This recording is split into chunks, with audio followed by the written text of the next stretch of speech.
kahjuks praegu on ta ikkagi vaenlane, et nemad vaatavad meid vaenlasena, eks ta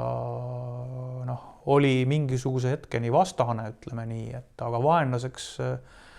on ta iseennast pannud, et kui vaadata Eesti riigi poliitikat, ei ole ju keegi minu teada sihilikult otsinud konflikti Venemaaga, ja küll jätame üksikud poliitikud kõrvale, eks on ju. Aga alati ju loodeti ikkagi, eriti peale taasiseseisumist, et Eesti muutub mingisuguseks sillaks lääne ja ida vahel, eks on ju, sellest on võimalik teenida ja nagu me teame, et nii-öelda keskajal või selle liliskeskajal ju enne Ameerika avastamist, kui see Hansa tippaeg oli ju Tallinna rikkus, tuli ju kõik sellest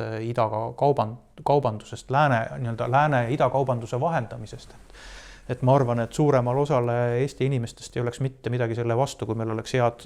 suhted Venemaaga, aga see on olnud Vene juhtkonna valik, et autoritaarsel võimul on alati vaja vastast või vaenlast, eks on ju, ja nii see on kahjuks olnud, et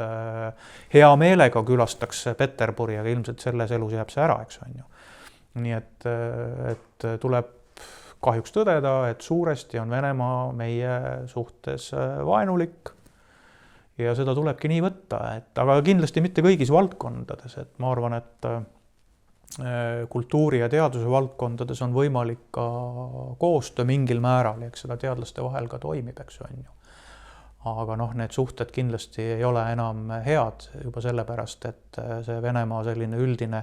paranoia ju, mis on haaranud kogu ühiskonna, on ka suunatud ju teadlaste vastu, et seal on ju pandud teadlasi jumal teab mille eest kinni, eks on ju.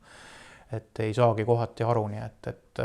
Vene riigi juhtkond näeb NATO-t vastasena ja see selle olukorra defineerib, et rohkem ei ole siin midagi öelda.